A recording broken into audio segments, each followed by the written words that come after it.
What's up mga kuys, this is Zeke and welcome to another vlog. So for those of you guys na hindi pa nagsasubscribe sa ating channel, guys, appreciate you can like, share, subscribe to our channel para update kayo sa mga videos na ina-upload ko.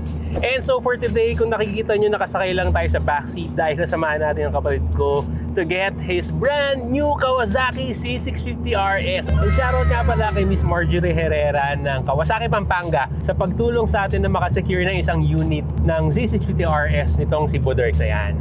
Yan. I'm so excited. Pero hindi tayo sa Kawasaki Pampanga pupunta ngayon. Pupunta tayo sa Kawasaki Baliwag dahil doon natin kukunin yung unit.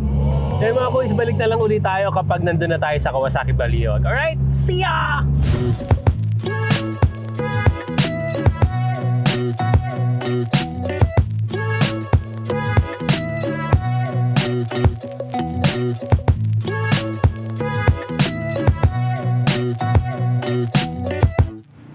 Ngayon. Sir, good afternoon po. Ako may kausap ni Ma'am Marjorie. Opo. So, yun po. Ito po ba yun? Bali, ganyan po siya. Pero mamimili na lang po sir, dun sa loob, andun po yung release. Okay. Kung gusto niyo po, yan. Alam po, ito yung ano eh. Ito yung naka-promo ngayon. Opo, yan yung nakapromo. Sige, anong start ng process natin, sir? Bali sir, start ang process natin. Kasi dito ang payment, dito ipipayment. Payment na muna tayo. Dito payment, tapos after payment, i-activate niya. Transaction ng ano, nung papel, doon nila pa-process sa benta. So, paano ang gagawin namin? Babayad na po muna, tapos yung may pipirmahan po ba kami dito? Or... Bali, manggagaling din yung pipirmahan nyo dito para sa papel. pero wala pa yung papel dito? Opo, sa-transfer pa lang nila. Ayun. Mare-release pa ba ngayon? Oo, marinis. Yung mga kasi ito yung magandang color ng Z collection. Ito yung root beer color. Meron din ganito sa Z900 RS, pero nung bumili tayo, wala nang ganong color. Pero ito maganda to. Pero alam ko hindi naka-promo to, sir, no? Promo pa rin. Pero hindi ganong kababa ng katulad na ito. Kasi 429, that's some 481. Ito 429. Kaya ba nagbabayad sila mga kuys? Pakita ko lang sa inyo yung mga bikes na available dito sa Kawasaki Baliwag. So yun, Z650 RS, meron silang dalawang color dito. Sabi ni Sir Mac, marami namang stock ng gantong colors. So yan, dalawa yan. 429 tong isa, ito 399 yung promo nila. Tapos mga kuys, ito yung Eliminator. Yung gusto natin, yun yung cruiser nila, 360,000. Eliminator Standard, ito yung Eliminator SE, 380,000 pesos. Hindi ko naiisa-isahin yung mga specs niya. Sa ibang episode na lang natin yun. Tapos, sa mga pang-track, ito, 25R. Sa mga mahilig mag-track, ayan, may RAM air system na to. Kaya okay na. Tapos, Ninja 650.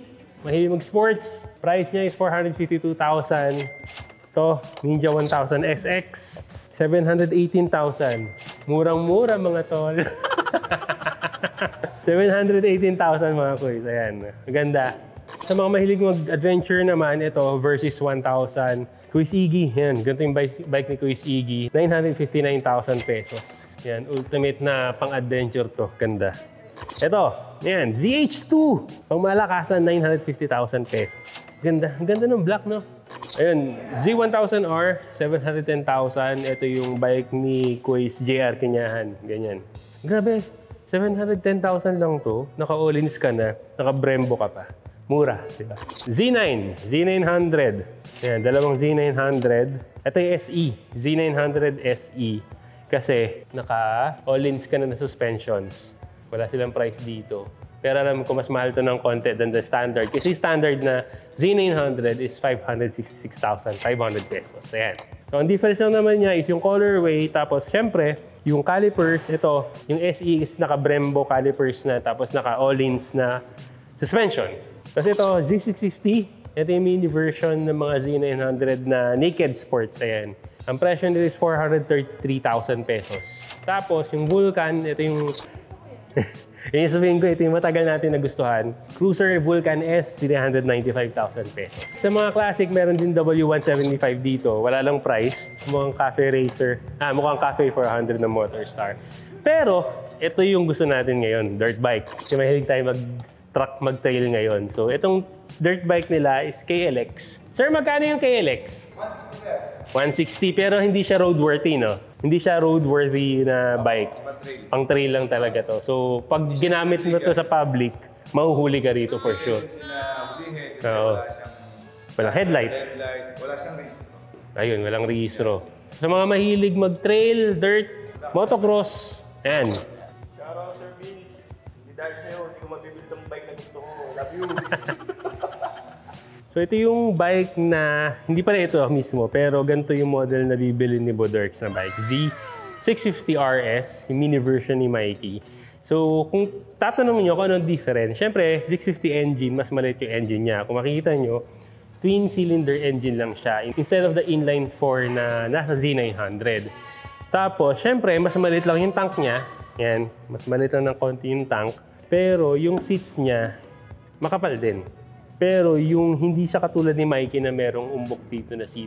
Yung seats nito is more on kapareho nung RS standard version ng Z900 na parang halos pa straight lang siya. So everything looks the same. Mas maliit lang ng konti yung radiator niya. Tapos as far as I know, yung tanke niya is 12 liters lang. Yung sa Z900 RS kasi natin, nasa 17 liters yung tanke niya. Pero in terms of the handling, sobrang parehong-pareho. Pati yung analog na gauge niya. Side mirror, okay din, parehong-pareho. As in, halos parehong-pareho lang din. Yung height, mas malito ng konti. Kung makita nyo mga quiz, flat foot ako. Ayun, so okay na rin bike. Tara, puntahan natin sa bike. So ito na, ina-activate na yung bike ni Boderks. So nag-i-stencil na si Kuya. Ayan. I'm happy. Yes, ganda naman. So pati yung ano niya, pati yung tail niya, halos same na same ni Mikey nung Z900 RS natin. So sa Z650 mga kuys, wala lang siyang abang na 12 volts na socket. Kasi nung binuksan natin yung likod natin after a year, doon lang natin nalaman na meron pala tayong 12 volt socket. Pwede lagyan ng USB. Pero bossing, meron ba tong meron ba siyang abang sa baterya na lalagyan na ng mga kung anik-anik? Nasaan yung mga socket natin na nakabang? Sa ilalim ng tangke? Tapos ano yung mga inclusion natin dito sa bike na to? Mga tools? Basic tools lang. Ito ba yun, sir? Ano yung basic tools na kasama natin? Basic tools na kasama? Allen wrench. Ayan ito, ang kulit naman. Ano yan? Sa shock, sir. Sa shocks, pang-adjust? Apo. Okay. Ang galing astig. Yung sa kay Mikey ba nang ginawa yung mga gano'n? Nalimutan ko na eh. So yan mga kuys, kinukuha na yung chassis number nung bike ni Boderks. Yung engine number, sir, nakuha na natin. Ang napansin ko lang dito mga kuys, na kakaiba doon sa Z900 natin is naka-underbelly pipe pala siya. Akala ko side pipe siya. Underbelly pipe pala yung meron sa kanya. Pero sabi naman ni Boderks, cut delete agad to. So, Orion, Sir JP, may dadali na naman ako sa inyong bagong bike. Tapos isa pa mga quiz na mapapansin nyo, kapag naglalabas tayo ng Kawasaki bikes, meron na silang ganito. Yan yung abang ni Kawasaki para dun sa doble plaka law na sana hindi mapatupad. So, lahat ng mga bikes na nilalabas ni Kawasaki, meron ng ganyan. Kahit sa mga sports bikes. Pero bossing, mas madali lang naman tanggalin to, no? Dito lang po, allergy na po kabila. Pwede ba natin tanggalin bago natin ilabas? Yun, patanggal na natin. Hindi na naman kailangan yan. Underbelly pala yung yung pipe mo. Akala ko yung pipe niya yung sa gilid. Underbelly pala. So kung... Actually, yun yung treatments ko pag nagpalit ang ng pipe sa ilalim. Pero magiging kalaban mo dyan is humps. Depende sa'yo. Kung wala ka na masyadong dadaan ng humps, okay lang mag-underbelly ka. Pero kung dadaan ka sa mga humps katulad na sa amin, GG ka dyan. Pero classic naman eh. Maganda naman sa kanya sa gilid eh. Ano nagustuhan mo sa Z650 RS? Yung siyempre, una ko ngayon. Kasi nagiging attractive sa akin lalo ngayon yung mga headlights. Headlights yung classic look niya. Although na, hindi kasi ako masyado nag-ahanap ng tech features ngayon sa bike. Katulad ng counterpart na gusto ko din ay AC. Nung dati gusto ko si AC kasi nandun yung pogi sa naga. Pogi. Lahat ng tech nandun. Nandun lahat ng tech. Then Yun, sa price. Panalo ka talaga sa price. Ba't din yung pinili mo? Lagot ka kay Sir Bobby. Nakita ko to kasi first time ko siya nakita, nung Moto Jangge, yung nagpunta kami sa event. No. Nakita ko sa Wiltec na, ang ganda nito meron pa lang 650cc na RSC at mas gawa sa akin. Tapos ano din ako sa price niya na $399. And then nung sinakyan ko, siyempre in terms sa height, mas mataas kasi si AC eh. Mas tinitignan ko din yung specs na ito, tsaka nung mas mataas AC. Height mo? Anong height mo? 5'5"? 5'5". So, tip 2 ka dito, hindi? Half tip 2. Kasi sa akin mga kuys, flat foot ako dito sa bike na to. So, sa mga medyo hindi nabayaan ng laki dyan, Katulad ko. katulad niya. Okay sa inyo to. Hindi naman flat foot, pero hindi rin tip 2. Nasa gitna lang. Yan na yung battery. So tapos na tayo mga kuys mag-fill out ng mga i-register na chassis or engine number. So ito na, activation process na talaga tayo. Yan na yung battery. Medyo tago pala yung wheel tech nyo dito. Kasi nung dati nung naghahanap ako ng bike, ang pinuntahan namin dito Honda. Kasi yun lang. 1 year pa lang. Kaya pala hindi namin nakita. So dito pala, pwede kang maglagay ng maliit na something. Kung magbili ka ng kapote, pwede kang maglagay dyan. Tapos yung ilalim ng upuan niya, anong meron? Yung ilalim ng upuan niya, ay wala siyang wala siyang any lalagyan ng mga documents. Plano ko rin naman maglagay ng saddle top. Kung sakali, tingnan mo kung bagay sa kanya maglagay ng saddle. Ay bagay yan, lalo the sample maker. Sir Jerry, sample maker, may dadalhin uli ako sa inyo. Abangan nyo yan mga kuys. Meron tayong kukunin na saddle bag para kay Mikey. Para pag nagpupunta tayo sa kusina, madadala natin yung laptop bag natin sa gilid. Hindi na sukbit-sukbit sa likod. Pakainit! Pakainit, tol! Yan na. So ganun lang, no? Baterya. Oh. Ilang litro yung free? 10? Sabi mo yung kuya 10, ha? Pirma na lang po, sir. Tapos, ito po yung periodic maintenance record natin. Bali sa first PMS po, dito po tayo may free na labor and yun lang po pala labor. First 1,000 km or first month whichever come first. And then another 6 months hanggang matapos po natin yung 3 years or 36,000 km. Dito po tayo magbe-base kung kailan po tayo magpapa-PMS.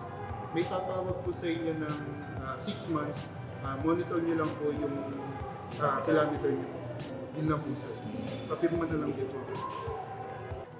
So bali nga po, kung saan po may malapit na authorize Pero Wiltec dapat Wiltec dealership or pwede naman iba? Pwede naman po, pero mas okay po kasi pagka mag-break line ng araw, mas madali po. Sige po. Pero yung PMS niya kahit saan naman?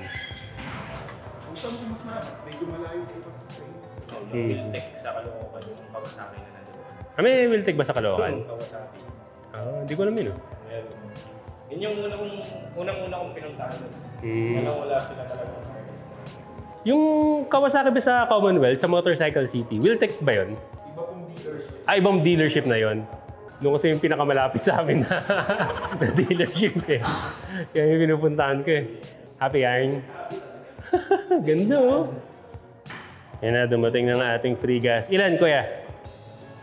10 liters. Pinatanggal ko na rin, Bodorks, yung Ito. Engine plano ko dyan. Dahil wala naman use yan for now eh. Ay, pareho tayo ng susi oh. Ganun din yung style ng susi ko. Oo. Kasi ito, tago mo to Yan yung master. Ito yung master key mo. Wag na wag mo. Tsaka itong number na to, yung number. Wag na wag mong iwawala yan. Nasa magkano kayo nag-range yung full tank niya? Ako kasi yung full tank ko, inaabot ako ng mga 5 to 600. 17 liters ako eh. Mura lang to. Mga 300, 400 lang. Full tank mo na agad to para malaman mo yung gas consumption agad niya. Kari mga kuys, medyo maingay yung simbahan na katabi. Ayun na, nalalagyan na ng gas. 10 liters. Bossing, anong octane yung preferred dyan sa bike na yan? 95 octane, sir. 95 na tayo. Alright. Tingnan natin. Unang start. Hindi mag-start. It's a prank. So yung mga kuys, necessities na kailangan nyo idagdag sa bikes, lalo na kapag bagong-bago. For me, unang-una is yung tank grips and tank pad. Bakit? Kasi meron tayong mga kung anik-anik sa mga sinusuot natin sa pantalon na pwede magkagasgas dyan. So, Forma Bike Point. Gumagawa sila ng mga customs na ganyan. Tapos, engine sliders. Dito, mukhang dito yung slot natin for engine sliders. Tsaka radiator guard. Para pag nasa high speed kayo, pag tinamaan ng bato, hindi mabutas. So, meron yan sa Forma Bike Point 10, GRX Motonetics, yung ano niya, yung tatak. Forma, malapit na ako dumalo sa inyo. Masoms, may dadalhin ako sa inyong bago. Ano ka-open? Yung brake mates. Naka-open, pero hindi lang siya mag-on. So, okay yung battery niya kasi may ilaw. So, bakit ayaw mag-start? Siya na si Zix ngayon. Zix! Anong pangalan mo sa kanya? Zix! Ba't Zix? X. Grabe napaka-unique ah. Kumbaga, pinakapang-anim na bike natin yan sa ating magkakapatid. Sa family natin. Pang-anim ba? Unang-una si Mikey. Hindi. Una si Mikey. Pangalawa si Boogie. Hindi, yung Z200 ko pa. Hindi, yung present. Yung present. Tapos, si Si Mikey, si Boogie, si Cora. Si Bibi. Si NMAX si Papa. Si Bibi pa. Oo nga no. Hindi pala kasama yung NMAX si Papa, si Bibi pala. Oo nga no, nakalimutan ko yung Vespa ko. Sorry Bibi, hindi kita nakakalimutan. I love you. Ayan, problema lang tayo si Kuya Ian kasi mag-start. Tingnan natin kung anong naging aberya. Hindi yung mga fuse, okay naman yung mga fuse. Yung battery okay naman kasi umiilaw naman yung, yan yung likod kung makita nyo, umiilaw naman siya. So okay naman yung battery niya. Hindi lang natin malaman kung bakit. Pero kapag hindi gumana to, yung root beer daw ibibigay sa atin. Yung Z60 root beer daw yung ibibigay sa atin. Echos. Pag hindi gumana yan, baka pwede yung isa na lang ipaano natin para... Kasi sabi naman niya, pwede naman daw eh. Buti na lang meron pang isang spare na Z650 na same color dito. At least, bibigyan na talaga sa atin 50. Sir Mac, baka pwede naman yung 50th. Yan mga kuys. Ang naging problema lang natin is yung baterya. Low bat yung baterya. So, meron na silang pang charge dito. Ayan. So, sinarge lang yung battery, okay na. Ito bago to. Ito bago na to? Battery check ko. Pakaangas. Yun! Okay, unang...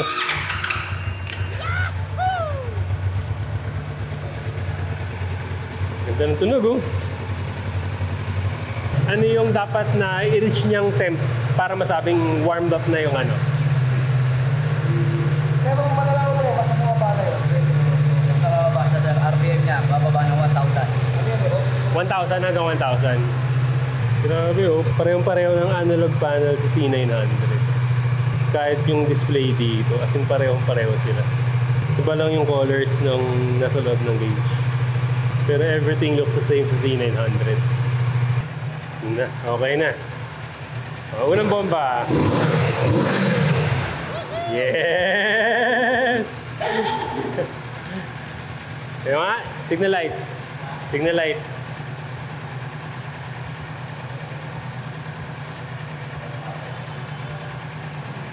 Nice. Passing light. Passing light. Yes. Busina. Yun. So, ano na ginagawa natin, Kuya? Yan. Nire-register lang. Nire-register na yung bike. Hindi kasi makakawala yung check engine yan. Ay, ganun po ba yun? Kaya kanina sir, maanda na check in. Kasi hindi siya nire-register. So may online... Ano, ayan. Ito. Check engine. Ito pala. Oil pala to. Kasi hindi siya nakaregister. Lahat po ba ng Kawasaki bikes or lahat ng bikes ganun? Sa Kawasaki. Dapat i-register mo na online? Yes. Oh, ngayon ko lang nalaman yun. Kasi hindi na-register. Ha? Yung si Mikey, baka din ang race. Hindi kasi tayo pinapasok nung... Hindi, naka-register yun sir kasi hindi mawawala yung check engine ng pagka hindi Galing, oh. Ganun pala yun. So yung purpose ko, kung binenta mo yung motor, nabili mo yung motor, tapos pinagbilan mo hindi laya yung mileage, kasi di po pinapatamper yung mileage. Sa ECU kasi nakikita yun. Okay. Nakikita yung original. Ayos ah. Galing. Ito patanggal natin. Patanggal na rin natin yung doble plakalo na yun. So yung mga quiz ongoing na yung registration niya. Astig oh. Ngayon ko lang nalaman actually na mag-check engine siya kapag hindi mo pina-register talaga yung bike ng Kawasaki. Astig! Ayun na, tanggalin natin yung bracket ng cowl. Yung cowl. Yun, wala na. Tabi mo na lang yan. Para pag nag-decide ka magpalagay ng head cowl or ng ng screen sa harap, windscreen, pwede dyan ikabit. Maano na siya, no? Makapal din yung seats niya. Oh, ayun, oh. Hindi siya masang sa wet box. Oo. Ito, sticker lang ba to? Ay, hindi. Nakailalim ng top coat pala siya. Ito, sir. Final check na tayo. Bumba ko na lang din sir yung likod. Bomba. Tapos okay na. Yun. So yun, ang ginawa natin dito, unang-una, pumunta tayo sa, of course, sa cashier para nang bayad tayo. Tapos nag-fill out si Boderks ng mga paperwork nila. Tapos, pangalawa is, in-stencil yung bike. Kinuha yung chassis number tsaka yung engine number. Tapos, nilagay yung battery. Tapos, inactivate through the Kawasaki online activation. So yun, ang galing. Ngayon ko na nalaman yun. Tapos yun, final check na lang tayo. Pinatanggal din namin yung parang bracket niya for doble plakalo. Tapos yun, hinahanginan na lang lahat, sine-check na lang. Tapos okay na tayo. Ready na umuwi. Pero malapit doon, sana hindi matuloy yung sumpa nung pag ako yung kumuha ng bike na uulanin ka umuwi. Kasi lahat lagi na lang pag ako yung kumukuha ng bike sa kasa, umuulan. Yeah. Yes!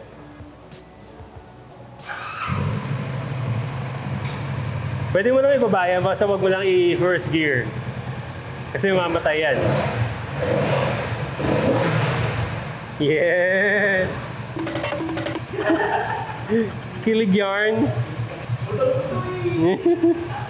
Congratulations, oh. Happy yarn. Ganda, oh. Ganda ng service area nila rito, no? Lawak. Maliwalas.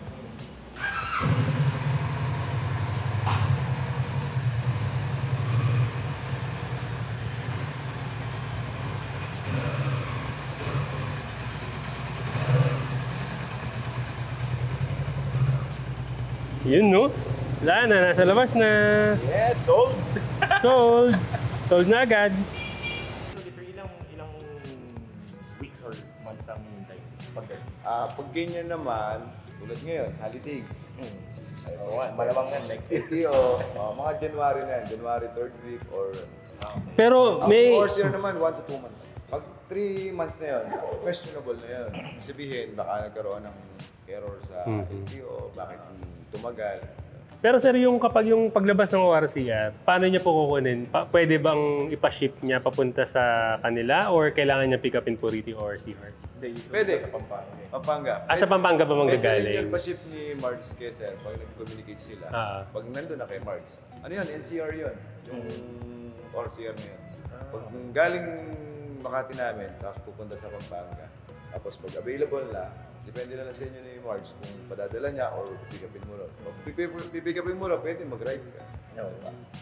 Sabagay, Pampanga lang naman. Pampanga. Sasanayan ko lang muna. Nga pala, dun sa PMS na yung first free labor, kung hindi ako mabot ng 1,000, kasi nga, di ba, yung ORCR, hindi pa... Whichever come first. Months or 1,000 kilometers. Ako nag-first PMS ako, 300 kilometers lang ako. Susundan mo yung months nun. Ay, ganun. Kahit Kasi whichever comes first nga, sabi ni Sir Mac eh. Kailangan, talagang bumili ng motor, gagamitin. Oo, yun nga eh. Kaya lang, hindi natin mapangmalayo. Kasi wala pang warsiya. Yun. Kahit doon sa inyo. Oo, kahit doon nga lang. Lakad-lakad na. Sa mga gustong mag-inquire dito sa Kawasaki Baliwag, sino yung pwedeng kontakin? Yung sales ko, si Crisel. Crisel. Kahit ako rin. Si Sir Mac. Sige, ilagay na lang namin yung ano na dito, address tsaka yung contact numbers nila rito.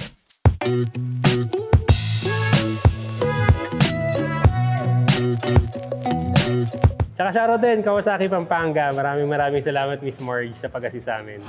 Thank you po.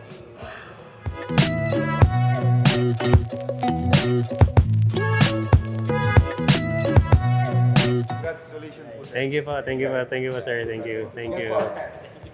Ano sabi ni Isa? Ano masasabi mo, Jay? Valentine Bell.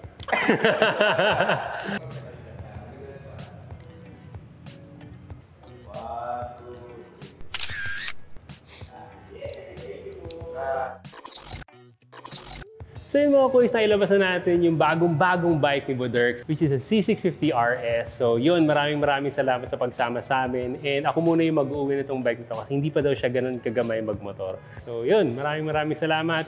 See you again guys in our next vlog. This has been Music signing off. Always remember guys, stay safe, ride safe, and God bless. Bye-bye!